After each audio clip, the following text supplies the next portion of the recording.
الحمد للہ رب العالمین والصلاة والسلام علی سید المرسلین وعلی آلہ وصحبہ اجمعین، اما بعد۔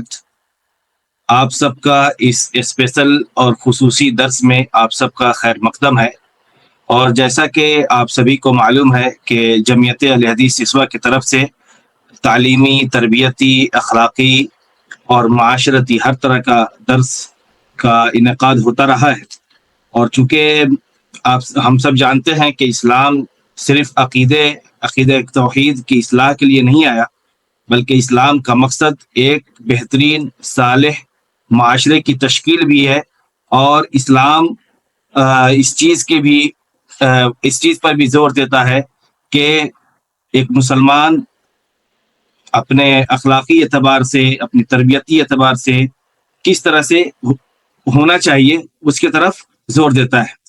اس لیے اسی کو دیکھتے ہوئے اس درس کو رکھا گیا ہے، تاکہ ہم اس درس کے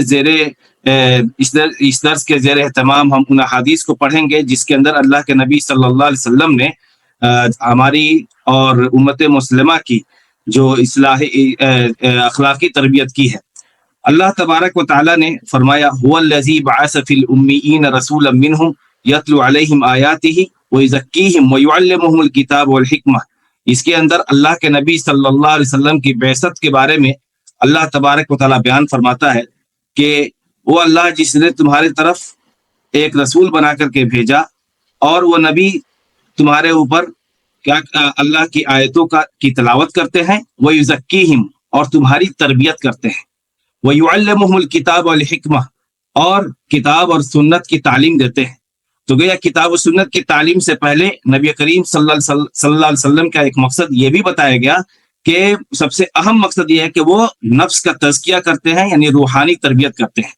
اور سلف صالحین کا قول ہے کہ صحابہ اکرام رضوان اللہ علیہ مجمعین کی تربیت اللہ کے نبی صلی اللہ علیہ وسلم نے ایسے کی تھی کہ ان کے دل کے اندر، ان کا دل آئینہ کی طرف صاف تھا، ان کے دل کے اندر ذرہ برابر نہ کسی سے شکایت تھی، نہ کینہ تھا، نہ کپٹ، اور نہ ہی ان کے دل کے اندر حسد، جلن، نہ زبان پر غیبت، چغلی، یہ سب کے سب جو امراض ہیں، جو باطنی مرض جس کو کہا جاتا ہے، اخلاقی مرض جسے کہا جاتا ہے، جس کے کرنے سے سماج کے اندر فتنہ اور فساد پیدا ہوتا ہے، اس سے صحابہ اکرام پاک تھے۔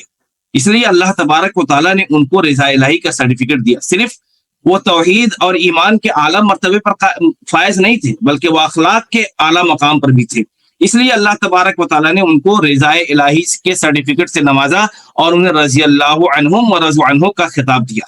اس طریقے سے اللہ کے نبی صلی اللہ علیہ وسلم نے فرمایا انما بعثتم لاتمم مکارم الاخلاق، میری بعثت اس لیے بھی ہوئی ہے کہ میں تاکہ تمہیں جو اخلاق ہے، مکارم اخلاق ہے، اس کی بھی تکمیل کر دوں، صرف اسلام کے تکمیل کے نہیں۔ اور اسلام تو نام ہی ہے اخلاق کا، اسلام نام ہے توحید، اور اخلاق سماجی، معاشرتی، ہر چیز کا نام ہے۔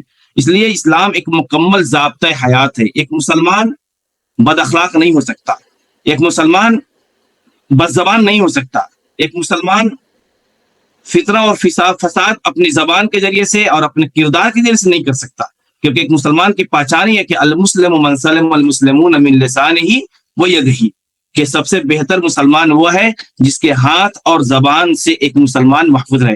تو یہ مختصر تمہید ہے اس جو کلاس کا، اور یہ کلاس ہم نے خاص طور سے اپنے لوگوں کے لیے رکھا ہے تاکہ ہم لوگ اس کے ذریعے سے صرف ان احادیث کو پڑھیں گے متن کے طور پر جو اس اخلاقی اور سماجی اصلاح کے بارے میں وارد ہیں۔ تو میرے سامنے کچھ احادیث ہیں، میں انشاءاللہ اس کو پڑھوں گا اور کوشش کروں گا کہ اس کا ترجمہ کروں، اور مختصر، ایک دم نہایت مختصر، بلکہ ایک دم آسان لفظ میں نہایت مختصر اس کی تشریح کروں۔ تو سب سے پہلی حدیث جو میرے سامنے ہے وہ ہے حضرت ابو ہریرہ رضی اللہ تعالیٰ عنہ کی، عن ابی ہریرہ رضی اللہ عنہ قال قال رسول اللہ صلی اللہ علیہ وسلم حق المسلم علی المسلم ست اذا لقیتہ فسلم علیہ واذا دعاک فاجبہ واذا استنصحک فانصحہ واذا عطس فحمد اللہ فشمتہ واذا مرض فعودہ واذا مات فاتبعہ، رواہ مسلم۔ یہ حدیث صحیح مسلم کی ہے، اور راوی حضرت ابو ہریرہ ہے جن کا اصل نام عبد الرحمن، ان کے والد کا نام صخر، عبد الرحمن ابن صخر رضی اللہ تعالی عنہ 28 سال کے تھے، اسلام لے آئے 7ویں ہجری کے اندر جب غزوہ خیبر کا موقع تھا۔ اس وقت آپ اسلام لائے ہیں، قبیلہ دوس سے تعلق ہے آپ کا، اور ایک بلی ان کے پاس تھی، وہ بکریاں چرایا کرتے تھے، تو بلی کو اپنے پاس رکھتے تھے اور جبہ پہنتے تھے، اس بلی کو اس میں وہ رکھا کرتے تھے. تو اس بلی کی محبت سے ان کی کنیت ابو ہریرہ یعنی بلی کا باپ پڑ گیا، اور یہ مطلب یہ کنیت ان کی ہو گیا، اور اسی سے وہ مشہور ہو گئے.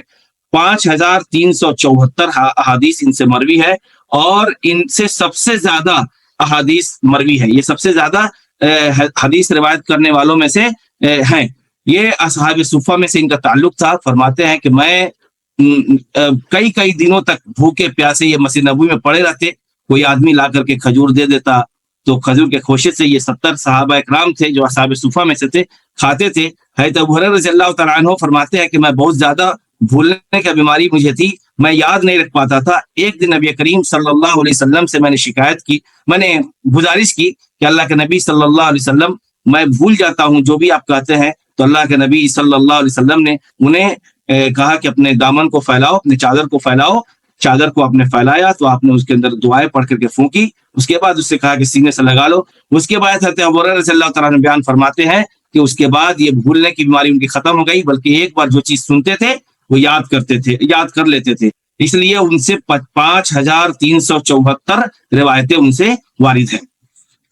فرماتے ہیں حضرت ابو ہریرہ رضی اللہ تعالیٰ عنہ بیان فرماتے ہیں کہ نبی کریم صلی اللہ علیہ وسلم نے ارشاد فرمایا، حق المسلم علی المسلم ستن، ایک مسلمان کا دوسرے مسلمان کے اوپر 6 حق ہیں. یہ یاد رکھنا چاہیے، 6 حق ہیں. نمبر 1، اذا لقیتہ، جب تم اس سے ملو یعنی کسی مسلمان سے ملو، فسلم علیہ، تو اسے سلام کرو. ایک مسلمان کے اوپر سب سے پہلا حق اپنے مسلمان بھائی کے لیے یہ ہے کہ وہ سلام کرے، اور سلام سننے کے بعد اس مسلمان کے اوپر یہ حق ہے کہ وہ اس کے سلام کا جواب دے. اور سلام محبت میں اضافہ کرنے کا ذریعہ ہے. اللہ کے نبی صلی اللہ علیہ وسلم نے فرمایا کہ میں تمہیں اس عمل کے بارے میں نہ بتلاؤں کہ جس عمل کو اگر تم کرو گے تو تمہارے درمیان آپس میں محبت پیدا ہوگی.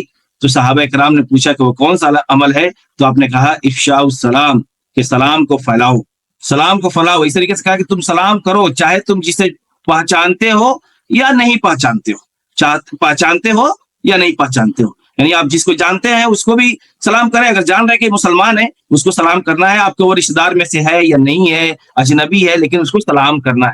یہ چیز کا خیال رکھنا ہے. تو یہ ایک مسلمان کا. اور اس کے طریقے سے اللہ کے نبی صلی اللہ علیہ وسلم نے وہ 4 عمل جس کو کرنے والے کو جنت کی ضمانت دی ہے، وہ یہ ہے کہ افشاء السلام، کہ سلام کو پھیلاؤ، اطعم الطعام، طعام کھانے، لوگوں کو مسکینوں کو کھانا کھلاؤ.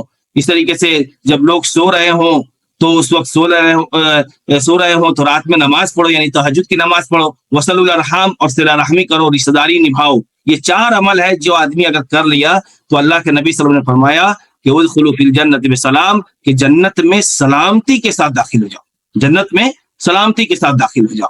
تو یہ سلام کا یہ عمل جو ہم چھوٹا موٹا سمجھتے ہیں، یہ چھوٹا عمل نہیں ہے، یہ بہت بڑا عمل ہے، بلکہ جنت میں جانے کا سبب ہے.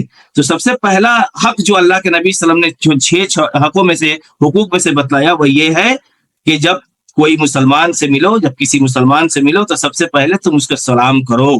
دوسرا وَإِذَا دَعَاكَ فَأَجِبْهُ، دوسرا یہ ہے کہ جب تمہیں کوئی دعوت دے تو اس کو قبول کرو. ہمارے یہاں کیا ہے، ہمارے معاشرے میں تھوڑی سی کسی سے اگر غلطی ہو گئی یا جھگڑا ہو گیا، فتنہ اور فساد ہو گیا، فتنہ اور فساد نہیں، تھوڑی سی اگر کہا سنی ہو گئی، آپس میں رہ رہے ہیں، تو دعوت دیتا ہے تو نہیں قبول کرتے ہیں، روٹھ جاتے ہیں، کھانا نہیں کھانے جاتے ہیں، یا قبول بھی نہیں کرتے، بات بھی نہیں کرتے. یہ مسلمانوں کے حقوق کے خلاف ہے اور ایک اچھے مسلمان ہونے کی علامت میں سے نہیں ہے. اس لیے کہ اللہ کے نبی صلی اللہ علیہ وسلم نے دوسرے نمبر پر اس کو بیان کیا کہ وَإِذَا دَعَاكَ فَأَجِبْهُ، جب تمہیں دعوت دے کوئی مسلمان تو تم اس کو قبول کرو. وَإِذَا اسْتَنصَحَكَ فَانصَحْهُ، اور یہ تیسری چیز ہے، اس میں بھی ہم کو تا ہے. ہم سے کوئی آدمی صلاح و مشورہ مانگتا ہے تو ہم نہیں دیتے ہیں کہ وہ آگے بڑھ جائے گا. اس طریقے سے ہم سوچتے ہیں کہ اس کو ہم اچھی بات بتلا دیں گے تو ہو سکتا ہے کہ وہ آگے بڑھ جائے. نہیں، ہمارا کام یہ ہے کہ جب کوئی آدمی صلاح مشورہ مانگے، نصیحت طلب کرے، یا کوئی بات پوچھے، مشورہ مانگے، تو اسے مشورہ دینا ہے. نبی کریم صلی اللہ علیہ وسلم نے کہا جب تم سے کوئی آدمی نصیحت طلب کرے یا مشورہ مانگے، فانصحوا، تو تم اس کو مشورہ دو، اچھا مشورہ سے نوازو، یہ مسلمانوں کی علامت میں سے ہے۔ چوتھی جو وَإِذَا عَطَسَ فَحَمِدَ اللَّهَ فَشَمِّتْهُ، جب کوئی آدمی چھینکے اور اس پر وہ الحمدللہ کہتا ہے تو اس کے جواب میں یرحمک اللہ کہنا ہے۔ یہ بھی چوتھا حق ہے ایک مسلمان کا دوسرے مسلمان کے اوپر۔ یہ ہم چھینکتے ہیں تو الحمدللہ نہیں کہتے، کہنا چاہیے۔ اور اگر کوئی آدمی اگر الحمدللہ کہتا ہے، سن رہے ہیں ہم، تو فوراً اس وقت ہمیں اس کو اس کے اوپر یرحمک اللہ کہنا ہے۔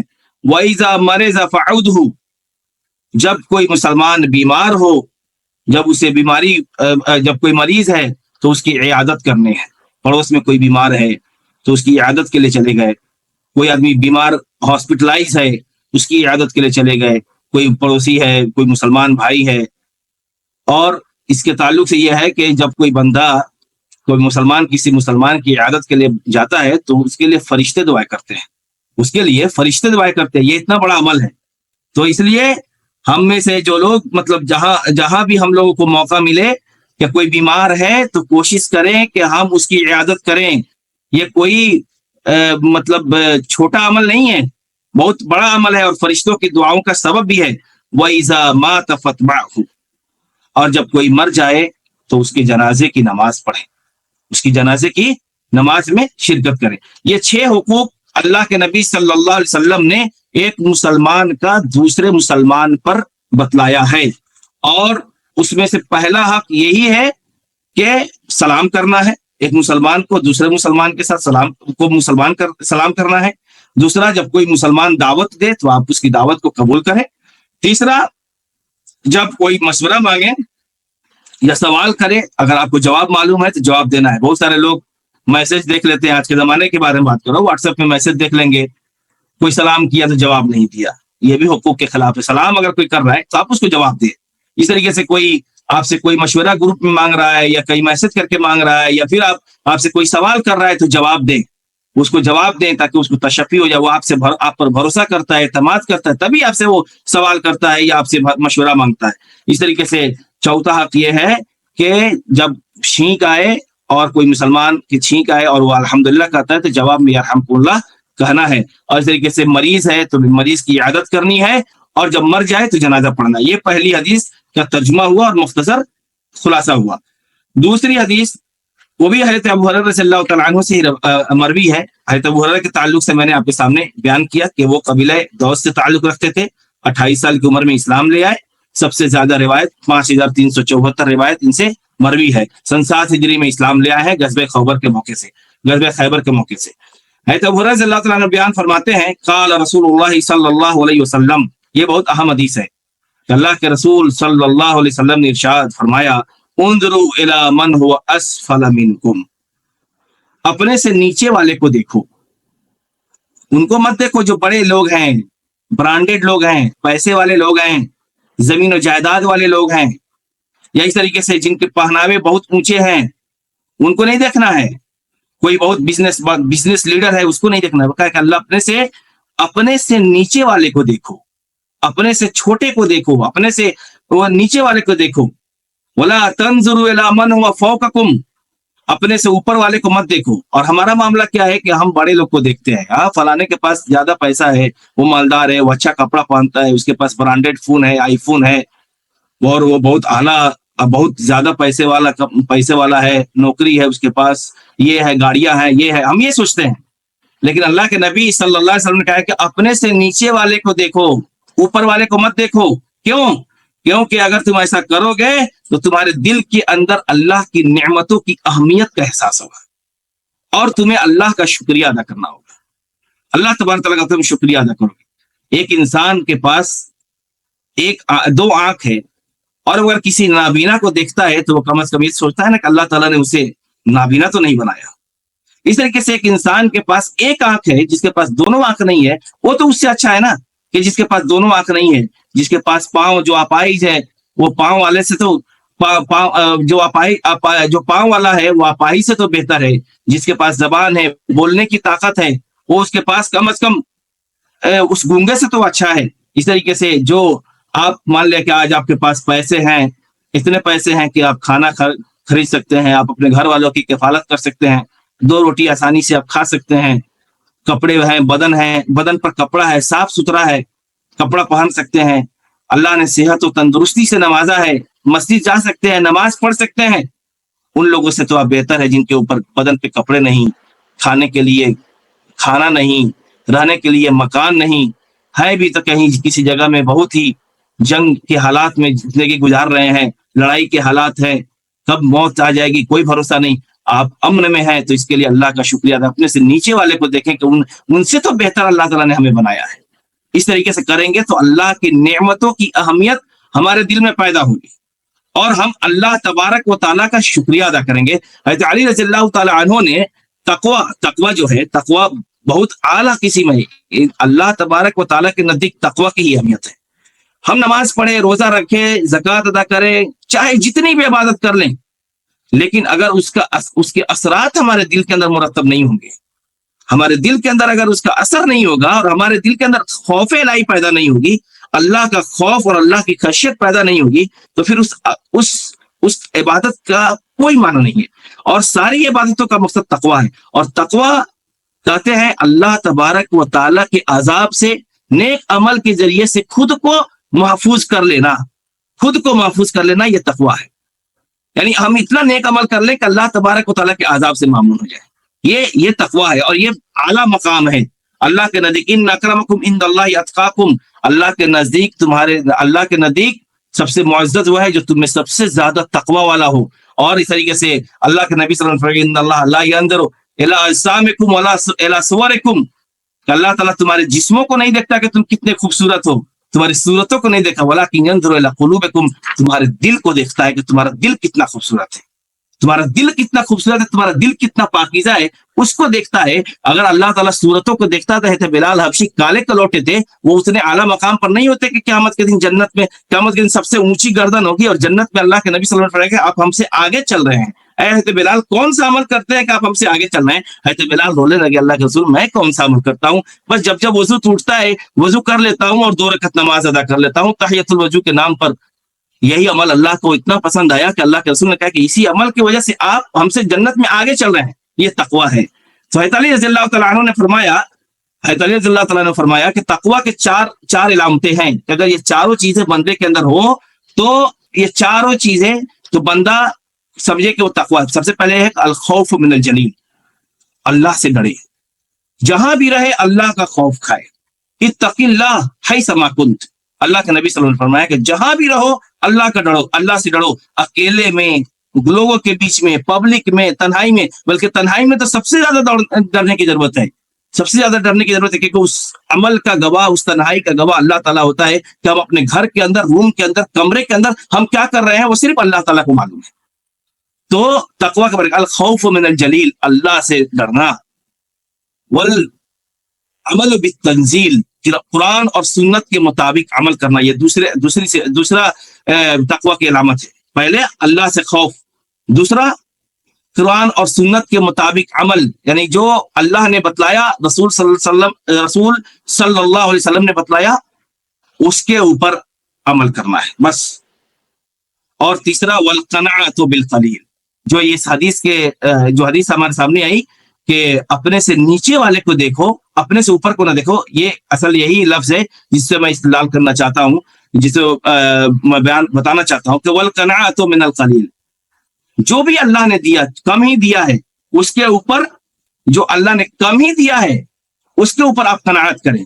کسی کی بلڈنگ ہے، عمارتیں ہیں 4 منزلہ، اس کے اوپر آپ مت دیکھیں، اس کو آپ مت دیکھیں، بلکہ آپ اس پھوس والے کو دیکھیں جو آپ کے گھر میں بارش ہوتی ہے تو بارش کا قطرہ نہیں ٹپکتا، لیکن وہ پھوس والے کے گھر میں پانی ٹپکتا ہے، تو اللہ نے آپ کو اس سے اچھا تو بنایا۔ والقناعۃ من القلیل، کہ جو بھی اللہ تبارک و تعالیٰ نے دیا ہے کم ہی کیوں نہیں ہے، رونا ہے کہ ہمارے پاس پیسے نہیں ہے، سیلری نہیں ہے، زیادہ نہیں ہے، اس کا فلاں آدمی کا زیادہ پیسہ ہے، اتنا پیسہ ہے، رونا نہیں ہے، بلکہ قناعت یہ متقیوں کی پہچان ہے۔ اور صحابہ اکرام کے اندر قناعت تھی، صحابہ اکرام کھجور پہ گزارا کر لیتے تھے۔ اللہ کے نبی صلی اللہ علیہ وسلم امیر وقت تھے، حاکم وقت تھے، اس وقت ان کا مطلب مدینے کے اندر حضرت عائشہ بیان فرماتی ہیں کہ اللہ کے نبی صلی اللہ علیہ وسلم نے 3 دن تک لگاتار کبھی بھر پیٹ روٹی نہیں کھائی۔ یہ معمولی بات نہیں ہے، جو آیا اللہ کے راستے میں خرچ کر دیا، قربانی کا جانور آپ نے ذبح کیا، کچھ دیر کے بعد آئے کہا ہے عائشہ سے کیا بچا ہے، کہا کہ یہی تو تھوڑا سا بچا ہوا ہے، سب تو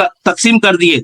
اللہ کے رسول صلی اللہ علیہ وسلم نے فرمایا کہ یہ تھوڑا سا تو، یہ جو بچا ہوا ہے یہ اصل نہیں بچا ہوا، بلکہ جو تقسیم کیا ہم نے وہی بچا ہوا ہے، یعنی وہ نیکی کے شکل میں بچا ہوا ہے، یہ تو ہم کھا جائیں گے، پیٹ میں آ جائے گا۔ ہمارا کیا ہے کہ ہم مال کو جمع کرتے ہیں، مال جمع کر رہے ہیں، بینک بیلنس ہے جمع کر رہے ہیں، اور ایک دن ایسا آتا ہے کہ اچانک موت آ جاتی ہے، نہ اس مال سے ہم فائدہ اٹھا پاتے ہیں، نہ اپنی اولاد فائدہ اٹھا پاتی ہے، نہ گھر والے فائدہ اٹھا پاتے ہیں، نہ صحیح سے کھانا کھایا، نہ پیا، نہ پہنا، بس کنجوسی کرتے کرتے کرتے کرتے زندگی چلی گئی اور روتے رہ گئے کہاں پیسہ ہے، کہاں یہ ہے، کہاں وہ نہیں۔ یہ نعمت الہی کی ناشکری ہے، اللہ کی نعمت کی ناشکری۔ جو اللہ نے دیا ہے اس پر اللہ کا شکریہ ادا کریں، جو اللہ تبارک و تعالیٰ نے جو کچھ دیا ہے اس پر شکریہ ادا کریں۔ مومن رونے والا نہیں ہوتا۔ اس طریقے سے اللہ کے نبی صلی اللہ علیہ وسلم نے تیسری حدیث ہے نواس بن سمعان رضی اللہ تعالیٰ عنہ کی، فرماتے ہیں کہ نبی کریم صلی اللہ علیہ وسلم سے میں نے پوچھا عن البر والاسم، نیکی کسے کہتے ہیں اور گناہ کسے کہتے ہیں؟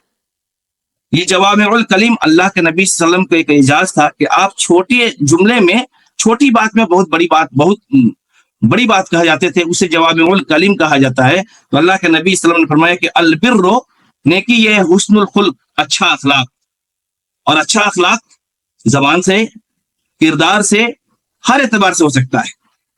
جیسے اللہ کے نبی صلی اللہ علیہ وسلم سے کسی صحابی نے پوچھا کہ سب سے بہتر مسلمان کون ہے، کہا کہ المسلم من سلم المسلمون من لسانہ ویدہ، کہ مسلمانوں میں سب سے بہترین مسلمان وہ ہے جس کے زبان اور ہاتھ سے دوسرا مسلمان محفوظ رہے۔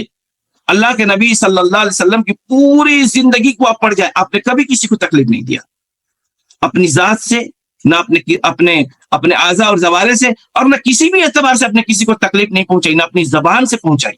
اور آپ نے آخر وقت تک مسلمانوں کو، صحابہ اکرام کو یہ وصیت کرتے رہے کہ لوگوں اپنے ماتحت جو لوگ کام کر رہے ہیں ان کے ساتھ اچھے سے پیش آنا، اچھے اخلاق کی اپنے وصیت کی۔ اور اس لیے اللہ تبارک و تعالیٰ نے کہا کہ انک لعلی خلق عظیم، کہ نبی کریم صلی اللہ علیہ وسلم آپ اخلاق کے سب سے اعلیٰ مقام پر ہیں۔ اور حضرت عائشہ رضی اللہ تعالیٰ عنہا سے پوچھا گیا کہ اللہ کے نبی صلی اللہ علیہ وسلم کا اخلاق کیسا تھا، تو کہا کان خلقہ القرآن، تو ان کے اخلاق اور قرآن، ان کا اخلاق کیا ہے؟ قرآن ہے، یعنی قرآن میں جو کچھ اللہ تبارک و تعالیٰ نے بتلایا ہے مومنوں کے صفات کے تعلق سے، وہی اللہ کے نبی صلی اللہ علیہ وسلم سراپا اس کے ایک دم مطلب پریکٹیکل اگر دیکھنا ہے قرآن کو تو اللہ کے نبی صلی اللہ علیہ وسلم کو کردار کو دیکھ لیجیے۔ تو کہنے کا مطلب ہے کہ ایک نیکی کیا ہے؟ حسن الخلق، اچھا اخلاق۔ ایک مومن، ایک مسلمان بد اخلاق نہیں ہو سکتا، بد زبان نہیں ہو سکتا، گالی گلوچ کرنے والا نہیں ہو سکتا، اپنی زبان سے کسی کو تکلیف دینے والا نہیں ہو سکتا، اپنے اعضاء اور جوارح سے کسی کو تکلیف نہیں پہنچا سکتا، اپنے پڑوسیوں کے ساتھ جھگڑا کرنے والا نہیں ہو سکتا۔ ایک مومن اچھا اخلاق والا ہوتا ہے، زبان اس کی اچھی ہوتی ہے، وہ زبان سے ایسی گفتگو کرتا ہے کہ اس کی زبان کی گفتگو سے لوگ مرعوب ہو جائیں۔ اور گناہ یہ ہے کہ جو تمہارے دل کے اندر شکوک و شبہات پیدا کرے، یا اس طریقے سے جو تمہارے دل کے اندر پیدا ہو اور تم اس بات کو ناپسند کرو کہ لوگ اس کو جان لیں، یعنی کہ گناہ ایسا ہے کہ گناہ کہتے ہیں کہ دل کے اندر ایک تشبیہ پیدا کرے، شکوک کہ کیا معلوم یہ صحیح ہے یا غلط ہے، ہمیشہ آدمی شک شبہ میں رہتا ہے، یا اس طریقے سے کچھ ایسے اعمال ہے جس کے بارے میں آدمی چھپانا چاہتا ہے۔ گناہ، ہر وہ عمل گناہ ہے جس کو آدمی چھپانا چاہتا ہے کہ لوگ اس کو جان نہ لیں، اور اگر آپ چھپا رہے ہیں تو سمجھ جائے کہ آپ گناہ میں یا ہم گناہ میں ملوث ہیں۔ اس روایت کو بھی صحیح مسلم نے روایت کیا ہے۔ تو آج کے درس کا جو خلاصہ یہ ہوا، 5 منٹ باقی ہے اس لیے میں بھی اس پر ختم کرتا ہوں۔ 3 حدیث ہم نے پڑھی۔ پہلے حدیث کے اندر ہم نے ایک مسلمان کا دوسرے مسلمان کے اوپر جو 6 حقوق ہے اس کو ہم نے جانا۔ پہلا حق کہ جب مسلمان کسی مسلمان سے ملے تو سلام کرے۔ دوسرا حق یہ ہے کہ مسلمان کا دوسرے مسلمان کے اوپر کہ جب کوئی مسلمان آپ کو دعوت دے تو اس کو آپ قبول کریں۔ تیسرا حق یہ ہے کہ جب کوئی مسلمان آپ سے کوئی مشورہ طلب کرے، نصیحت مانگے، یعنی کسی معاملے میں مشورہ مانگے تو اسے مشورہ دیں۔ چوتھا یہ ہے کہ جب کوئی مسلمان کو آپ کے سامنے چھینک آئے اور وہ الحمدللہ کہتا ہے، کہنا بھی چاہیے، الحمدللہ کہنا بھی چاہیے، کیونکہ چھینک کے تعلق سے ہے کہ انسان جب چھینکنے کی کوشش کرتا ہے تو اس وقت ایسا لگتا ہے کہ دم گھٹنے کی بات ہو جاتی ہے، نہ وہ چھینک پاتا ہے، نہ مطلب ایک طرح سے ایک سانس رک جاتی ہے۔ تو جیسے ہی وہ چھینک لیتا ہے تو اس کو الحمدللہ اللہ کا شکریہ ادا کرنا ہے کہ اللہ نے اس کی جان کو